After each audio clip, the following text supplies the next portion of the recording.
Welcome friend.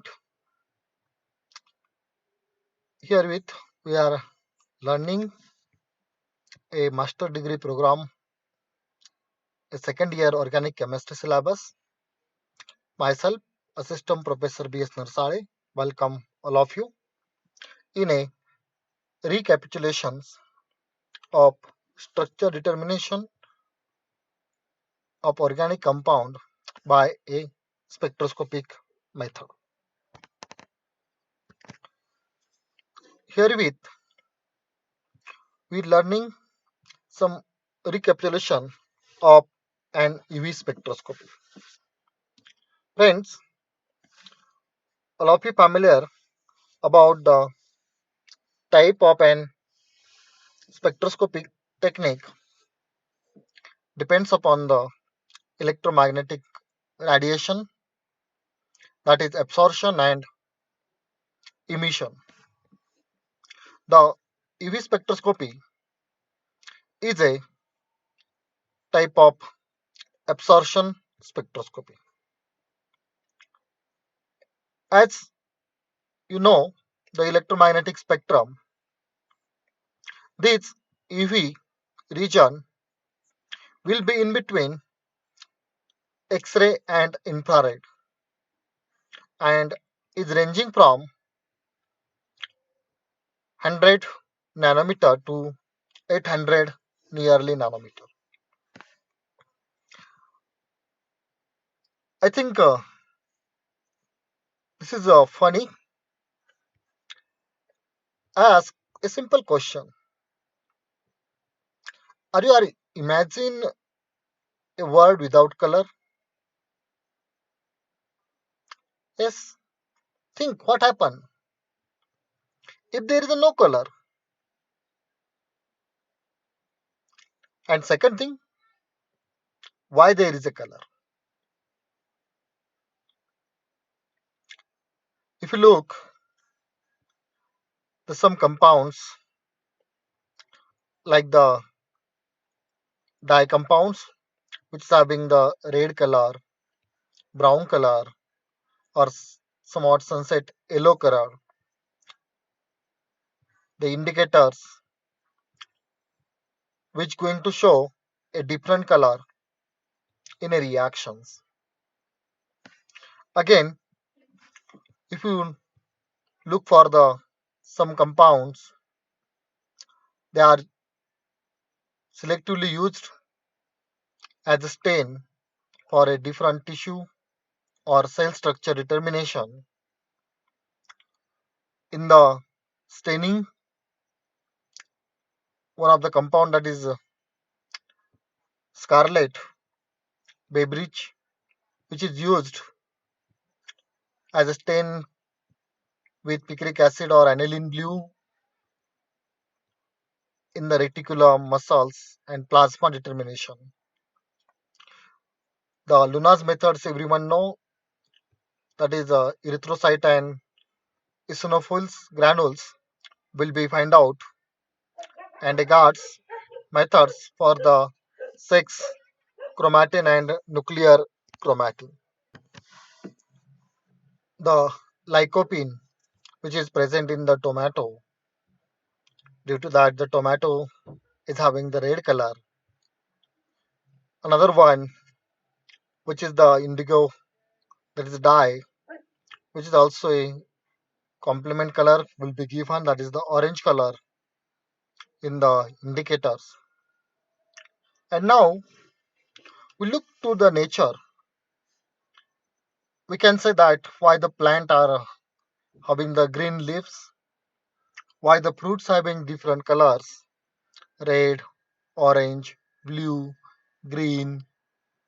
Likewise, if you feel in a rainy season, there is a rainbow color. And all this color will be looked by our eyes. We feel all this color. How? And now we have to learn why we see the all colors. All these will be discussed here under a UV visible spectroscopy. Everyone know the range of the visible spectrum is from 400 nanometer to the 800 nanometer. And herewith we look different 7 colors of the rainbow, which is observed in a specific wavelength.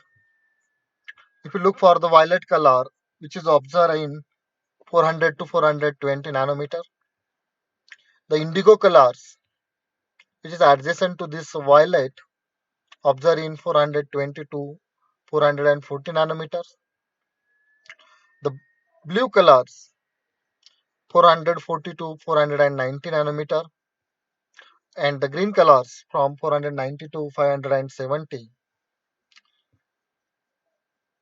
Next is the yellow from 570 to 585. After that, orange color 585 to 620, and then we observe a red color 620 to 780 nanometer.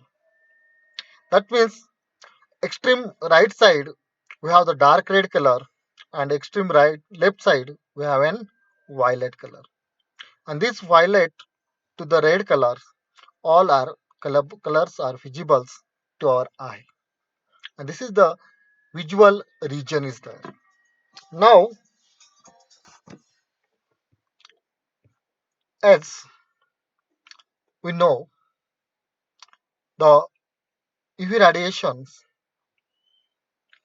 is are the due to electronic excitations. The electronic excitations, or we say the molecular excitations, will be gives a frequency, and this is considered as a UV. This frequency is due to the molecules it's having a bond, and this bond is not a rigid one, and due to that there may be a changes observed. It will be present in a bonding pattern, or it may be present in a non-bonding or anti-bonding pattern. And we observe that the energy difference when the excitations will be takes place is ranges from 125 to 650 kilojoules per mole. This energy correspond to electromagnetic radiations in the UV regions, that is from 100 to 350 nanometers, and of visible regions from 350 to 700 nanometers of the spectrum. Already we have focused over the electromagnetic spectrum. As this UV visible is in between X-ray and IR regions, thus there is some vibrational transitions will be observed in infrared, where the energy is less one, that is 8 to 40 kilojoules per mole, and at a wavelength of the 2500 to 15,000 nanometers. We have to discuss later on more focus over the IR. And for the purpose of the discussions, we refer UV and visible spectroscopy under a UV spectroscopy. The electronic transitions are very important. As we know, the molecular orbitals, which is may having the presence of the electrons in the non-bonding orbital, or there may be a presence of the electrons in a bonding orbitals, and it may be goes to the antibonding orbitals. The electron present in the bond formations, these molecules or these orbitals are called molecular orbitals. There may be a sigma bond or may be a possibility of a presence of unsaturated pi bond. And these labels represents the sigma bond is more stronger, that is having the less energy. Strong bond, less energy. Pi bond is somewhat weaker, therefore somewhat more energy will be observed there. And that of the non-bonding is at the central, while antibonding pi electrons is having the high energy than non-bonding, and the sigma antibonding is having the maximum energy. And in these excitations, electronic transition states, the vibrational levels are also included. That means if you look the UV spectrum, generally it is a mixture of vibrational and rotational levels which are get superimposed in it. In these excitations, there may be a sigma electron which will be transferred to its sigma antibonding. It never transferred to pi antibonding. So simple example if you taken, that is the an alkane molecules where the sigma electrons are there, which is converted to the sigma star, that is antibonding, when it's going to absorb an energy. They one of the conditions where it is goes to the pi antibonding. When a electron present in a sigma bond which having parallel pi bond, at that time there may be a possibility which shows sigma to pi star transitions, and which is specifically occur between a carbonyl compound. That means presence of an heteroatoms will show such type of excitations. Then there is a pi to pi star. In every unsaturated compounds, such type of excitations will be occur. When there is a heteroatom specifically, which is having unsaid pair of electrons, it is called as a non-bonding pair, and this non-bonding electron pair is transferred to the antibonding sigma star, that is as well as the pi star. These are the two examples are there.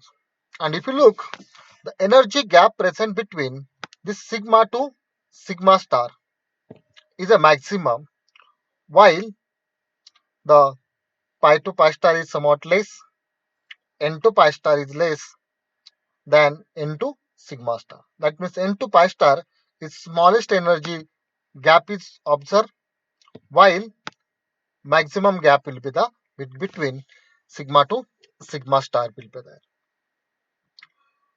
If you look at the instrument, this a simple traditional UV visible spectrometer, and it is similar to the your IR.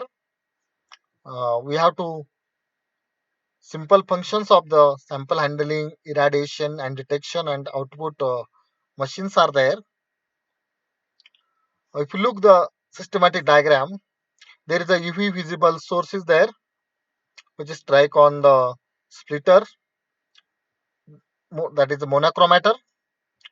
Then it is transferred through a reference and your sample, and then the value will be detected by the detectors, and the graph of logarithmic will be taken, and absorptions versus the wavelength will be recorded in the form of spectrum. This is a simple way to record a spectra. In the recording spectra, the first important part is the chromophore. Actually, this chromophore is a compound is an unsaturated group and which is going to show electronic transitions, and when the electronic transition occurs it impart a color to a substrate molecule. Specifically all unsaturated compounds like a double bond, triple bond, carbon carbon compounds, cyanides, azo, nitro, carbonyls, all are will be included. Second one is a oxochrome. It's an auxiliary group which itself does not going to impart a color, but when it is interact with the other chromophore, then increase the absorption of that chromophores. And specifically it is having the sigma bond compounds. That is the amino group like NH2, NHR, NR2, or OH group, SH group, or methyl group, sulfonyl, acid, carboxylic acid groups. These are the oxochromes. And due to the such oxochromes, the chromophore is able to show a four different effects. We have to learn actually these all effect, that is hyperchromic, hypochromic, bathochromic, and hypsochromic. Let's consider a simple diagram where an absorption versus wavelength will be recorded. This is a general chromophore absorption will be given, and lambda will be a maximum wavelength for that. Now, as there is a such type of absorption will be there, then what happen? As you add any oxochrome, this oxochrome will be increase a absorption, and as it going to increase a absorption, this such type of absorption, increase in absorption, is known as hyperchromic shift. Is known as a hyperchromic shift. Actually, here is absorption will be get increases, but wavelength, that is the lambda max, will be remain constant. And in opposite to the hyperchromic, there is some oxochromes which are going to decrease the absorption intensity, and when they going to decrease the absorption intensity, then it is known as a hypochromic shift. Then it is known as a hypochromic shift will be there. Similar with that, the some oxochromes are going to, or they are able to show a change in the wavelength. How the change in the wavelength will be observed? The first, there is the absorption towards a longer wavelength will be observed. That means lambda is the wavelength, actual wavelength of the chromophore, and if you having an oxochrome, it goes or shifts towards the right side towards a higher wavelength, then such higher wavelength shift will be known as bathochromic shift. Here it the intensity will be remain constant, but change in the wavelength will be observed. And due to that, this bathochromic shift is also known as a red shift will be there. This shift may be observed due to the change in the medium, maybe the solvent polarity will be going to increases, or specifically due to the oxochrome. In opposite to the bathochromic shift, there is a hypsochromic shift will be there, where the absorption is towards a shorter wavelength than actuals, and this absorption is known as a blue shift. Again, the intensity will be remain constant, but absorption towards the small wavelength or smaller wavelength, then it is known as a hypsochromic shift or the blue shift. These are the terms involved in the UV spectroscopy will be there. Now there is a different chromophore effects are also there. The important effect is about the conjugations. In alkenes, we say that there is a longer conjugate system will be there. Then the energy band gap becomes small and small, which is given here. Ethylene is having the uh, only two carbon atom. Butane, then energy band gap decreases. Hexine, hexatriene, octatetraene, the energy gap will be going to decreases. And everyone know UV spectroscopy we are using for the structure determination. Specifically, the unsaturation will be detected. This is called as a dienes. We say two type of dienes we know, S trans and S cis.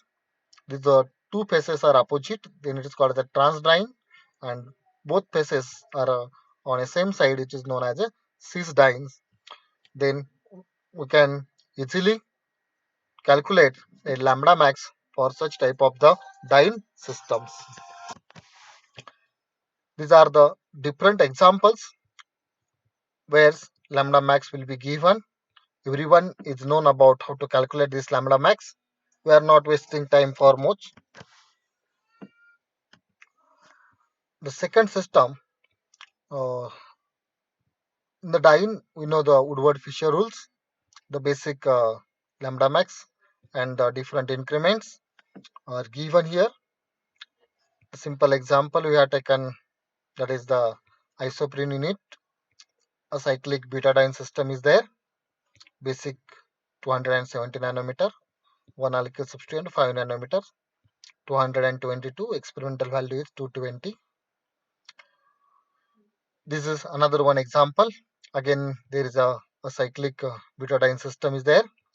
There are two alkyl substituents are present here, these two, and the isocyclic double bond for the 5 calculated to 232 nanometers. These are simple calculations are there, and again we look for the dienes maybe present in a cyclic patterns. Everyone know about all these things, and then we have to calculate for the Unon systems.